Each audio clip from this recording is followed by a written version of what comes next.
So today I want to talk to you about ADUs and how I think ADUs are one of the best investments you can make. I think they're great for people who are retiring. They're great for people who have older children, somebody who might need to have an elderly parent move in with them. There are just so many good reasons. And in California, they've made the building codes and restrictions so much easier in the last few years that I think everybody needs to know about it, and you need to consider your options. So one of the big issues people come up with is expensive to build, and how do you get the money to build? So I'm here with Will.Johnson from Benchmark Mortgage, and he is an ADU specialist in financing and building ADUs. And I wanted to bring him on to help us understand it better and explain it to you. So welcome, Will. Yeah, thank you. Thank you so much for inviting me. I've been following the ADU development when the first ordinances came out in 2018 and just started to see the demand and interest. And then we ran into some issues with the first series of ordinances and they corrected them. In 2020, they rolled out a second version. And the ADU marketplace is just exploding. It's actually overwhelming building departments. There's no hiding that there's just been a lot of delays just because demand has been overwhelming. And that's what we want to talk about is just how we've created some real financial incentives in building the ADU. So I'm anxious to share that with you and your audience today. Awesome. Okay, so let's look at your slides. Here we go.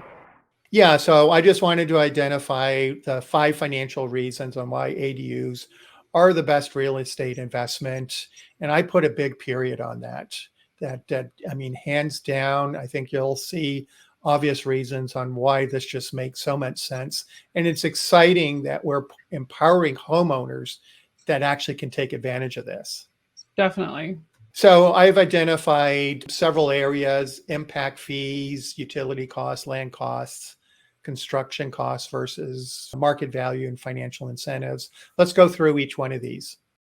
Okay. So impact fees, for those that are not in construction, I don't expect you to understand what impact fees are, but these are not permit fees, but these are issued at the time when you're building new constructions. These are costs that are allocated for a lot of our public services. So our driveways and transportation, other areas like parking and libraries and more. So a lot of those impact fees are collected at the time when you start submitting your plans. The ordinances in the second wave in the 2020 actually eliminated the impact fees on every ADU under 750 square feet. And then anything over 750 square feet, it's proportional. Right. Now, just to clarify, I just want to clarify that this is California we're talking about specifically. Yes. Okay. Yes, this is exclusive to California. I looked up some rate charges here in San Diego. I mean, these cost savings are anywhere from $25,000 to $60,000, and it could be higher. So this is pretty significant cost savings that are now waived. Definitely. That's no small change there.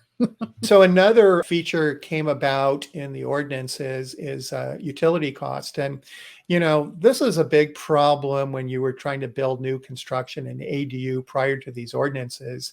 They treated that ADU as if you're just building a brand new house, new constructions. So you had to bring in all of the utility services brand new. And that really became cost prohibitive for an ADU. So one of the features in the ordinances statewide, and when I say statewide ordinances, this pretty much trumps local ordinances, that this really sets the precedence. So this allows you, if you have the capacity, to leverage off of the existing utility services from the primary dwelling. So this really just goes a long ways, again, in terms of potentially saving costs. And again, you can see those costs can be high. The cost saving could be, easily $10,000 to $50,000. I mean, anytime we have to break into the public right of way, into the streets, you're talking about a series of contractors. I mean, the cost just really, really escalates. So this is another significant savings by being able to leverage the existing utilities. Yeah, this is huge. I mean, if you just add those two things together at the top end of it, it's $100,000 right there. Very easily. Yeah. So let's just talk about land costs. I mean, they're basically not land costs when you're building an ADU. The land costs are already associated with the primary dwelling. So, when we're talking to contractors and saying, okay, just give me what your construction costs. Land costs aren't part of the equation Mhm. out there. And again, this is no small change, right? I mean, the Right. fact that you don't have to pay land costs, talk to any developer. I mean, that's a significant change. I mean, these are all very, very sizable financial incentives. And I just sort of like to point out that this really sort of illustrates, I mean, some people have a very well manicured backyard, Yeah. and then there's the rest of us, right? It's just not being very well utilized. And, Yeah. this is just really putting, that kind of resource, unused equity to work. And, Definitely. yeah, this is just sort of exciting. So construction costs versus market value. So down here in San Diego, prior to COVID, I've been dealing with ADU costs. The street price is $200 a square foot. I've talked to a dozen different contractors. 200, 200, Yeah. 200 was sort of the number that they throw out. Mhm. So that was pre-COVID. And, obviously things changed through the COVID cycle. That new number now is 325 in 2022. So that's your cost basis. If you turn around saying, okay, what did we pay for real estate purchases in 2021, 2022? Mhm. I mean, the average came out to over $600 a square foot. Yeah. So, I mean, just think about what opportunity we're creating here. We're creating an equity opportunity. This doesn't always play out in the appraisal process, but it is real. It is real in terms of potential equity gain. The second thing is when you look at the cash flow too. I mean, the cash flow is just as exciting. The fact that you're going to be able to build something well under market value, that you're going to have an equity gain and that attractive cash flow. It's something, Mhm. every real estate investor should be looking at. I mean, real estate investors, when they look at buying a property for cash flow purposes, they're looking for a certain return on the Yeah. investment. And where I am in the Bay Area, it's really tough to get those returns where typical real estate investors want them to be. When you're able to add an ADU onto the property and increase the income coming from it, it changes the whole entire financial formula in the picture, and it makes it a lot more feasible and attractive to investors or people wanting to just make some money off the land they already own. Absolutely. Investors look at cap rates, and this Mhm. only improves the cap rate potential. But it's just so exciting that, a lot of customers are coming to me because A, they're trying to take care of family, parents are retiring, or B, they're anxious about retirement and how can we leverage this and create an attractive income stream. And this strategy clearly satisfies both of those opportunities. Definitely. And then lastly, I just sort of wanted to touch upon there's ongoing financial incentives. So there's grants that are available from Mhm. CalHAFA. There's also other local agencies that are offering grants. So just sort of pay attention to the marketplace, contact me. I'm happy to share with you any types of incentive programs. They usually aren't too hard to find, whether there's a Yeah. active incentive program in your local agency or not. Yeah. So those are the financial incentives that I wanted to share with you. And, you can see if you just aggregate all this together, I mean, this really becomes very, very attractive. If you're in the position where this is something you could look at doing, this is probably one of the best investments you can make at this point in time. Also want to point out, if you don't yet own a home, this might be something you want to consider also for your future. Maybe you're looking for your first home. You might want to take into consideration the lot layout. Is the house that you're looking at, is it more towards the street? Is it more towards the back? Where's the empty space? If you were to consider putting an ADU on the property at some point in the future, is there the right space, the right layout, things like that?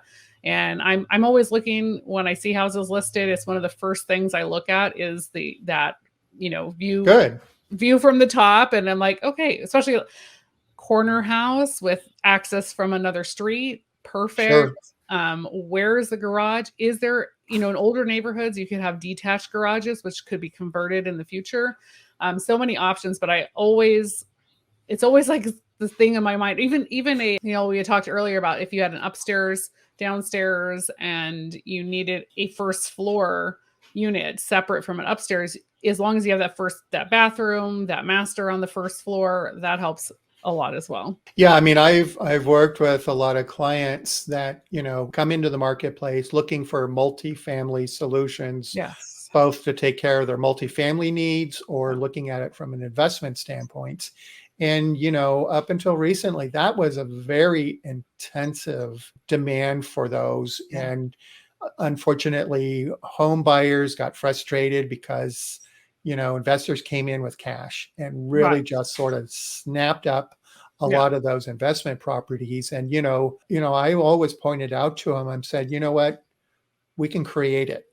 We can Right. create it with an ADU, find a big lot. I mean, it's not going to happen overnight, but Right. we can create that opportunity. And I think this is actually, a better option for Yeah. the home buyer trying to take advantage of these programs. Definitely. And there's, I don't know what it's like in San Diego, but up in the Bay Area where I am, there are certain cities and neighborhoods that just don't have things like duplexes. They're so rare, they barely exist. Very, Mhm. very few of them. There are some other areas that have a lot of them, but if you want to stay in the city where you've been for many years, you're probably going to have to build something if this is what you want. Yeah, I mean, I also interestingly, there's cultures that really are accustomed to living together, and those are, those we can create those kinds of opportunities for them, Yeah, so they're not competing against the aggressive investor that they're going to lose out to because they're coming in with an all cash offer. definitely. And that's me too. So same with my grandparents. My grandfather had a small house on a big lot and built another house on it. And, Oh, and that's where my mom grew up. And subsequently later, one of his kids, my aunt, lived there with over the years, like different people took turns living there in the two hmm. different houses that he had on the property. So it's something that I'm definitely very used to. So maybe it's just in my nature because we always would look at properties and think, how many houses can we build on it? Or since my grandfather had 6 children, and my mom would always say, well, if we get rid of these 2 houses, maybe we could build 6, one for each of us. Wow. We never did that. That never happened, but it was always their dream. Like, everyone could have a house and all in the same lot. I don't think all of them wanted to live that close together. I think we're at a stage with market values today that we just got to do everything we can to create affordable housing. Definitely. And we can achieve that with all of these wonderful incentives that we have with accessory dwelling units.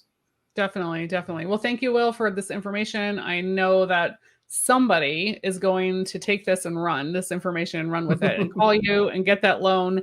And I want to hear about it. Like if you do it and this all works out for you, I would love for you to document the process and share it with us in the future. Like when you're done with it, I want to see the pictures and the video and save it all because I want to see it all.